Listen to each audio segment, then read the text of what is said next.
महात्मा उपासक डॉक्टर सोहनराज तातेड़ पुनरुत्थान और आत्मविज्ञान के बाद अब ला रहे हैं सनातन सत्य, जैसी दृष्टि वैसी सृष्टि, कुदरत, कुदरती रचना एवं कुदरत के कानून से शाश्वत सुख की प्राप्ति।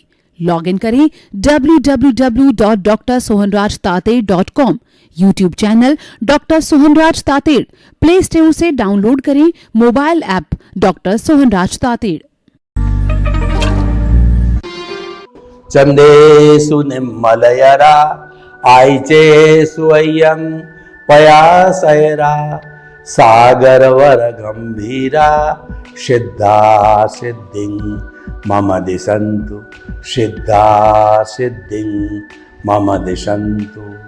हे मेरे भीतर शुद्ध आत्मा विराजमान, आप अजर अमर अविनाशी हो।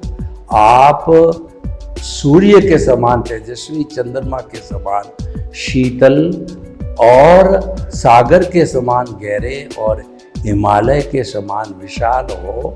आप रिद्धि सिद्धि प्रदाता हो, आप मुक्ति प्रदाता हो, आप अजर अमर अविनाशी हो। आप अनंत ज्ञान, अनंत दर्शन, अनंत शक्ति, अनंत सुख का धाम हो। मुझे मुक्ति प्रदान करो, ऐसी शक्ति दो, जागृति दो और जो है मुझे आशीर्वाद। भाइयों और बहनों, आज का बहुत सुंदर विषय है कि मोक्ष का श्वास से क्या संबंध है। दो शब्द आते हैं, एक तो श्वास, दूसरा मोक्ष। श्वास जो हम ऑक्सीजन भीतर लेते हैं और कार्बन डाइऑक्साइड बाहर निकालते हैं, इसको इनहेल और एक्सहेल कहा जाता है। श्वास को भीतर लिया और बाहर निकाला, ये वन स्ट्रोक कहलाता है। और श्वास के लिए कहा गया है कि जब तक सांसा तब तक आशा, यानी श्वास हमारा परम मित्र है। जैसे आत्मा हमारा परम मित्र है, उसी तरह से भौतिक जगत का परम मित्र श्वास है। जब श्वास निकल जाती है तो डॉक्टर कहता है कि नाउ ही इज डेड, और बोलचाल की भाषा में कहा जाता है उसने अंतिम सांस ले ली। हमारा इस जन्म का जितना आयुष्य कर्म होता है, जितना लाइफ स्पान होती है, वो सांसों में कन्वर्ट होती है। और वो सांसें जब समाप्त हो जाती है, इसका मतलब आयुष्य समाप्त हो गया, इसका मतलब अंतिम सांस ले ली, इसका मतलब डेड बॉडी हो गया, इसका मतलब वह व्यक्ति मर गया, देहांत हो गया। तो भाइयों और बहनों, और दूसरा है मोक्ष। मोक्ष का अर्थ होता है समस्त दुखों से परमानेंट मुक्ति पा लेना। हम जो इस जन्म के अंदर सुख और दुख के तराजू में झूलते हैं, कभी हमको सुख होता है, कभी हमको दुख होता है, लेकिन शाश्वत सुख की प्राप्ति के बाद, मोक्ष के बाद, emancipation, salvation, free from the bondage के बाद हमें वह सुख मिलता है कि कोई दूसरा दुख आता ही नहीं है। वो शाश्वत है, परमानेंट है। इसीलिए हम उसकी इच्छा करते हैं, इसीलिए हम मुक्ति की इच्छा करते हैं। हमारा जो ये कार्यक्रम है, ये सनातन सत्य, यूनिवर्सल ट्रुथ, सार्वभौम सत्य और इस ब्रह्मांड की अल्टीमेट रियलिटी पर जो है आधारित है, और यह कुदरत और कुदरत के कानून पर आधारित है। कुदरत और कुदरत का कानून है, दोनों शाश्वत है। कुदरत 6 द्रव्यों के समवाय को कुदरत कहते हैं, जीव, अजीव, मोशन, रेस्ट और जो है टाइम और स्पेस। ये 6 द्रव्य जहाँ रहता है वो ब्रह्मांड, वहाँ पर लाइफ होती है। और इसके बाहर भी एक आलोक होता है, वहाँ पर केवल आकाश होता है, और बाकी के 5 द्रव्य न होने के कारण लोक नहीं होता और जीवन नहीं होता वहाँ पर। तो भाइयों और बहनों, जो हमारा श्वास है वह भी जीवन का एक अंग होता है। तो उस श्वास का हमारे जो है लिबरेशन से क्या संबंध है। बहुत बड़ा संबंध है। देखिए कि एक व्यक्ति जो कि तनाव रहित है, उसको घड़ी लेकर के बैठ जाइए, वो 16 सांस लेता है, 16 स्ट्रोक लेता है, यानी कि एक्सेल और इनहेल को हम एक स्ट्रोक कहते हैं। ये 16 स्ट्रोक, 16 श्वास 1 मिनट के अंदर व्यक्ति लेता है। तो ये जो है वो 16 सांस जब व्यक्ति लेता है तो टेंशन फ्री हो जाता है, और ये श्वासों की संख्या जब बढ़ जाती है 50, 60, 70 हो जाती है, तब उस स्थिति के अंदर जो है व्यक्ति को लकवा हो जाता है, व्यक्ति को ब्रेन हेमरेज भी हो जाता है और व्यक्ति मर भी जाता है। तो इसीलिए क्या है कि श्वासों की, जो व्यक्ति क्रोध, अहंकार, माया, लोभ करते हैं, उसकी सांसें 16 से बढ़ के 20, 25, 50 तक पहुंच जाती है, और ऐसे व्यक्ति संसारी जीव कहलाते हैं। और जो साधक लोग होते हैं, जो मुक्ति के मार्ग को लेने वाले होते हैं, जो आर्ट ऑफ द विजन में विश्वास करते हैं, वो लोग अपने श्वास को लंबा करके, और ये श्वास की लंबा करके प्रैक्टिस करके, लंबा सांस लेना, लंबा छोड़ना, कई महीनों प्रैक्टिस की जाती है। प्रैक्टिस करने से ये श्वास 1 मिनट में 16 के बनिस्पत जो है 14 हो जाते हैं, 12 हो जाते हैं, 10 हो जाता है, 8 हो जाते हैं। जो 10 और 8 हो जाते हैं श्वास, तब हमारा मेडिकल साइंस सभी एक्सपेरिमेंट्स के आधार पर यह कहलाता है कि ऐसा व्यक्ति सेंसिटिव हो जाता है, उसको गुस्सा नहीं आता, अहंकार नहीं आता, छल कपट नहीं होती और लोभ नहीं होता। इसका अर्थ है वह व्यक्ति समता भाव में चला जाता है, और ऐसा व्यक्ति जो 8-10 तक जो है अपने श्वास को लेने लग जाता है, वो सनातन सत्य को जानने लग जाता है। सनातन सत्य का अर्थ होता है वह कुदरत, कुदरती रचना और कुदरत के कानून को मानने लग जाता है, और वह जो है आर्ट ऑफ द विजन के अंदर सम्यक ज्ञान, सम्यक दर्शन को खड़ा कर देता है, और अज्ञान रूपी मिथ्या ज्ञान, मिथ्या दर्शन तिरोहित हो जाते हैं। देखिए, हमको संसार में जो भटकाने वाला है वो है कर्ता भाव। कर्म बंधन होता है वो कर्ता भाव से होता है, निमित्त भाव से कोई कर्म बंधन नहीं होता है। निमित्त भाव है वो अध्यात्म का प्रथम स्टेप है, वो हमारे अध्यात्म की प्रथम मंजिल है कि निमित्त भाव होने से no blame, no claim, no ownership, no doership, no भय, नो भीख, यानी साधना का मार्ग खुला हो जाता है। और निमित्त होते ही व्यक्ति के साथ के अंदर 3 साथी बैकडोर एंट्री से आ जाते हैं, वो है निमित्त, निर्दोष, अकर्ता और शुद्ध आत्मा। हम बताते हैं आपको, जो चंडाल चौकड़ी जो कि 16 के बाद 20-25 सांस से पैदा होती है, तो कोई ने अहंकार को स्थान दे दिया, तो 3 इसकी चंडाल चौकड़ी के मेंबर है, क्रोध, माया और लोभ। वो ऑटो मोड से, वो बैकडोर एंट्री से अहंकार के साथ आ जाते हैं। और ठीक इसी तरीके से पॉजिटिव साइड में जो व्यक्ति निमित्त बन जाता है, हर कार्य में अपने आप को निमित्त समझता है, अपने आर्ट ऑफ द विजन में फिट कर देता है कि मैं तो निमित्त हूँ, तो उसके साथ ही निर्दोष, अकर्ता और शुद्ध आत्मा भी उसका सहयोग करने के लिए साथ आ जाते हैं। जो व्यक्ति निमित्त बनता है, नो ऑनरशिप, नो डूअरशिप वाला होता है, तो उसके लिए सारी सृष्टि जो है वह जो कहने वीतराग है, किसी का दोष नहीं है, क्योंकि कोई व्यक्ति की स्वतंत्र सत्ता नहीं है वह किसी के पास जाए, उसको तो कुदरत भेजती है। वो जो है द्रव्य क्षेत्र काल भाव के आधार पर, और वो भेजती क्यों है कि कुदरत की ये ड्यूटी है संजोग जुटाने की। जिसके कर्मों का भुगतान होता है वह संजोगों के माध्यम से होता है।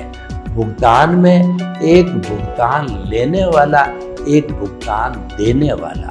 उदाहरण के तौर पर देखिए कि पिछले जन्म में आपने किसी भी व्यक्ति के जो है धक्का मुक्की और जो है लाठी मारी थी, और अब आपका वो कर्म उदय में आया है, तो वही व्यक्ति आपका बेटा बनके, पिता बनके, नौकर बनके, पशु बन करके, और वह आपसे उसी रूप के अंदर, उसी इंटेंसिटी के साथ में वह रोल अदा करेगा। लेकिन उसको भेजती है वो कुदरत है, क्योंकि मन वचन काया तथा उससे जुड़ी हुई हर अवस्था मात्र कुदरती रचना है, और वह व्यवस्थित है, वह प्रीडेस्टिन्ड है, वह फिक्स है।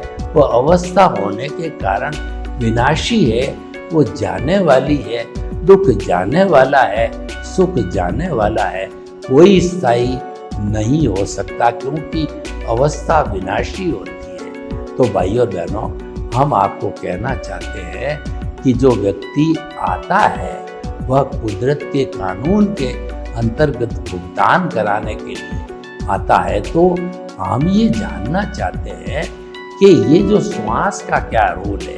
श्वास का रोल ये है कि जो व्यक्ति 8 और 10 श्वास लेता है, तो सामने कोई व्यक्ति आएगा और वह खुद 8-10 सांस लेने से निमित्त बन जाएगा, दूसरे व्यक्ति को निर्दोष मानेगा, और वो ये मानेगा कि मैं स्वयं अकर्ता हूँ और संसार के सभी जीव अकर्ता है।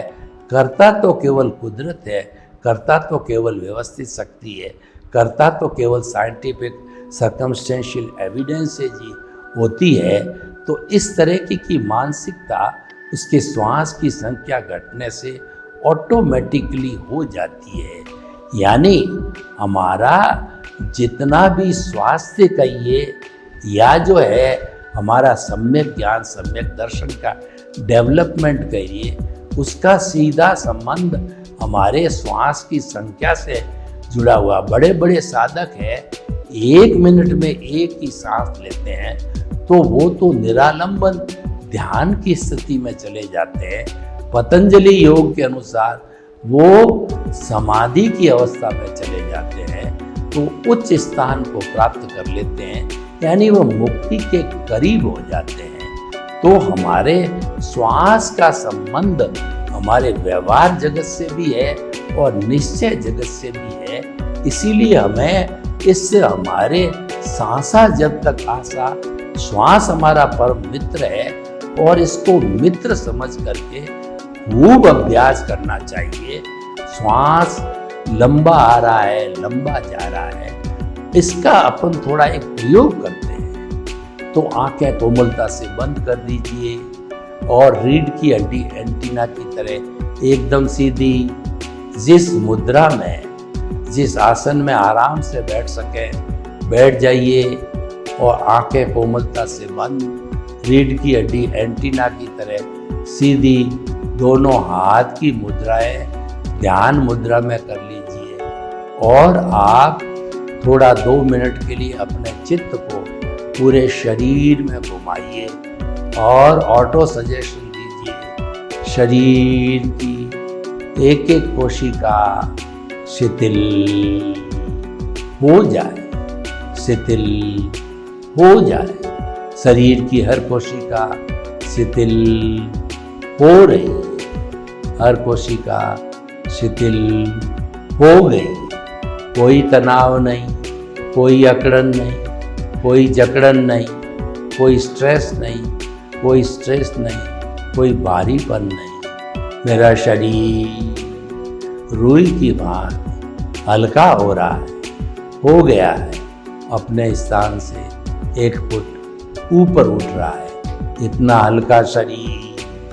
अब अपने जो है चित्त को जो हमारे श्वास लेने के दोनों नथुनों के सेंटर में रखिए और श्वास लीजिए, अनुभव कीजिए। लंबा श्वास, गहरा श्वास, समतल श्वास। श्वास को थोड़ा लंबा कीजिए। लंबा, गहरा, समतल। श्वास के लेने के साथ पेट फूलना चाहिए। श्वास के सिकुड़ने के साथ पेट सिकुड़ना चाहिए। लंबा श्वास, गहरा श्वास, समतल श्वास। देखिए श्वास की संख्या 16 से प्रति मिनट 16 से घट के 14 हो गई, 12 हो गई, 10 हो गई, 8 के ऊपर चली आई है। तो श्वास लंबा होने से, श्वास की संख्या घटने से हमारे सब काम आराम से हो जाते हैं, सब सिद्धियां मिल जाती है और हम कुंडलिनी जागरण कर सकते हैं, दिव्य दृष्टि को प्राप्त कर सकते हैं, एनलाइटनमेंट प्राप्त कर सकते हैं, आर्ट ऑफ विजन प्राप्त कर सकते हैं। तो भाइयों और बहनों, अब आप जो है अपने आंखों को खोल दीजिए। प्रभु के विश्वास के साथ हमने प्रयोग किया, प्रभु ने हमको आशीर्वाद दिया, तो आशीर्वाद आपकी हाथ की हथेलियों पर आया। 3 बार उस आशीर्वाद को अपने मस्तिष्क पर स्थानांतरित कीजिए। भाइयों और बहनों, ये प्रयोग इसलिए कराया गया कि हम श्वास को शिथिल करने के साथ साथ में लंबा करके और प्रति मिनट श्वास की संख्या को घटाना हमारा उद्देश्य है। और यही आज का एपिसोड है कि श्वास का सीधा संबंध मुक्ति से है, क्योंकि श्वास के नियंत्रण होने से कषाय नियंत्रण होते हैं और कषाय के नियंत्रण होने से हमारा अज्ञान घटता है। अज्ञान के इरेज होने से सम्यक ज्ञान, सम्यक दर्शन का डेवलपमेंट होता है और अधिक ज्यों-ज्यों अज्ञान इरेज होकर के समाप्त हो जाता है तो हमारा कुछ भावों में सम्यक ज्ञान, सम्यक दर्शन है, ये 360 डिग्री तक पहुंच करके और हमको केवल दर्शन का जो है साधक बना देता है। और वही हमारे इस शरीर का अंतिम पुरुषार्थ है। हमारी प्रतिष्ठित आत्मा का अंतिम पुरुषार्थ केवल दर्शन, रियल पुरुषार्थ है।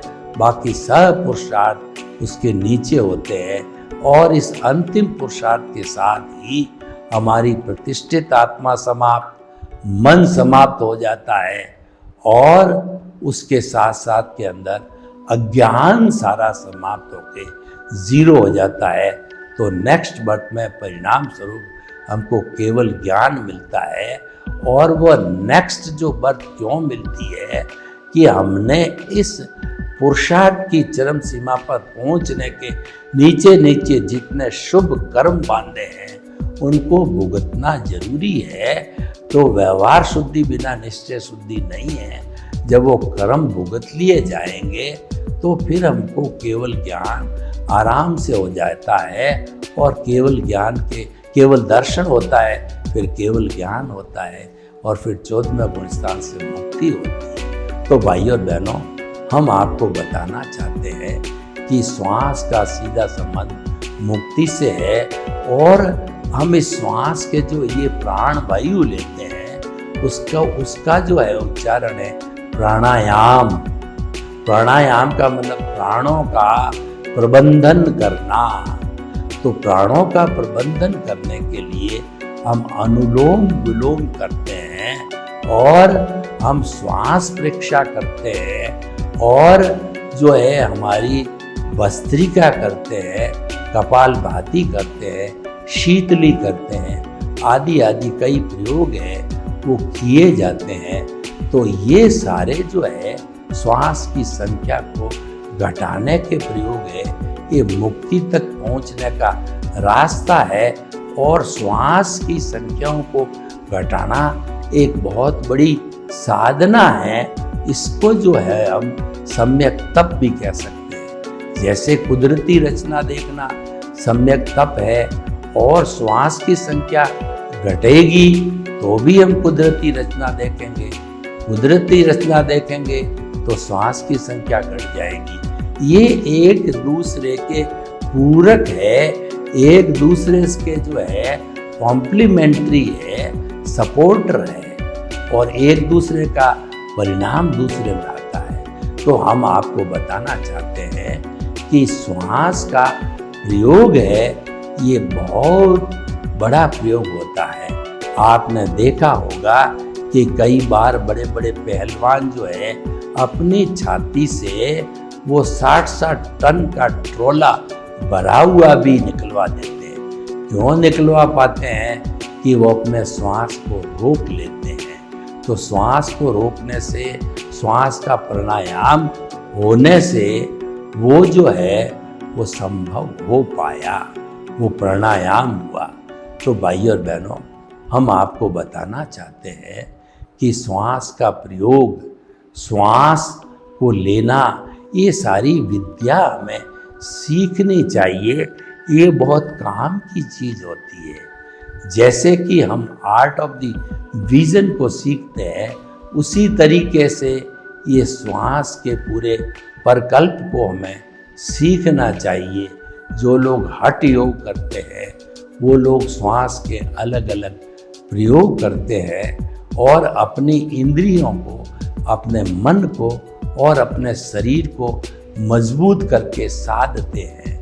शरीर को साधने के लिए श्वास का प्रयोग है वो रामबाण की तरह होता है। तो भाइयों और बहनों, किसी भी दृष्टि से देखिए, श्वास को लंबा करना हमेशा हितकारी होता है और इसमें कोई नुकसान होने की संभावना नहीं है, क्योंकि श्वास को धीरे धीरे धीरे लंबा करके, अभ्यास करके, 15 दिन, महीने भर में प्रैक्टिस करके वो हमारी संख्या को 16 से घटा के 14, 12, 10, 8 तक हम लाते हैं और हम परफेक्ट बनते हैं। तो भाइयों और बहनों, ये बहुत ही सुंदर विषय है हमारा श्वास परीक्षा का, कहिए या जो है श्वास की संख्या को घटाना कहिए, प्राणायाम कहिए, और इसका संबंध जो है वो हमारा पूरा का पूरा मुक्ति के मार्ग से होता है। जो साधक होते हैं, जो मुक्ति के मार्ग में विश्वास करते हैं, आर्ट ऑफ द विजन का पालन करते हैं, तो निश्चित तौर पे वो सहयोगी के रूप में श्वास पर ध्यान देते हैं, श्वास की संख्या को घटाते हैं। श्वास की संख्या को बढ़ाने का अर्थ हो गया कि जो है हम कुदरत के कानून के विरुद्ध जा रहे हैं, हम अपनी शक्ति को क्षीण कर रहे हैं, और जो है ये जब श्वास की संख्या घटती जाती है, ब्लड प्रेशर बढ़ सकता है, कोमा हो सकता है, ब्रेन हेमरेज कुछ भी हो सकता है। व्यक्ति जब क्रोध करता है तो श्वास की संख्या 25, 30, 40, 50 तक भी चली जाती है। वह स्थिति बहुत खतरनाक होती है। ऐसी स्थिति आने नहीं देना चाहिए। हमें तो पॉजिटिव थिंकिंग पर ध्यान देना चाहिए। जो नेगेटिव थिंकिंग की बातें हैं वो छोड़ते जाना चाहिए। वो ये है, और पॉजिटिव थिंकिंग की बातें उपादेय है। जब हमारे जीवन में अच्छाइयों का परसेंटेज बढ़ जाता है तो हमारा जो बुराइयां हैं वो ऑटोमेटिकली घटती जाती है, और घटते घटते जब जीरो हो जाती है तो हमारी अच्छाइयाँ सब बढ़ जाती है, और वो अवस्था केवल दर्शन की होती है, अंतिम पुरुषार्थ की अवस्था होती है। तो भाइयों और बहनों, हम आपको बताना चाहते हैं कि श्वास जो है हर हालत में हमारे एक रामबाण औषधि है, और इसका जो है हमें नियंत्रण करते रहना चाहिए। इसकी संख्याओं को घटाते रहना चाहिए और इससे जो कई तरह के जो है दूसरे बाई प्रोडक्ट के रूप के अंदर दूसरे बहुत से लाभ भी हमको मिलते हैं, क्योंकि सांस के जरिए ही हमारा सब कुछ जीवन यापन होता है। तो इसीलिए आज का विषय बहुत सुंदर है। जो लोग अपना सांसारिक जीवन अच्छा जीना चाहते हैं उन्हें भी प्राणायाम करना चाहिए, और जो शाश्वत सुख की नींव लगाना चाहते हैं उन्हें भी प्रयोग करके श्वास को लंबा करके श्वास की संख्या को घटाना चाहिए। सर्वे भवन्तु सुखिनः, सर्वे सन्तु निरामया। लोग के जीवों को सुख मिले, शांति मिले, आनंद मिले, प्रेम मिले, सौहार्द मिले, और हम अपने श्वास को लंबा करके श्वास की संख्या को घटा करके और हम सिद्ध बुद्ध मुक्त बने। आपके प्रति मंगल भावना। ओम शांति। महात्मा उपासक डॉक्टर सोहनराज तातेड़ पुनरुत्थान और आत्मविज्ञान के बाद अब ला रहे हैं सनातन सत्य, जैसी दृष्टि वैसी सृष्टि, कुदरत, कुदरती रचना एवं कुदरत के कानून से शाश्वत सुख की प्राप्ति। लॉग इन करें www.drsohanrajtated.com। YouTube channel doctor Sohanraj Tated, play store से डाउनलोड करें mobile app doctor Sohanraj Tated.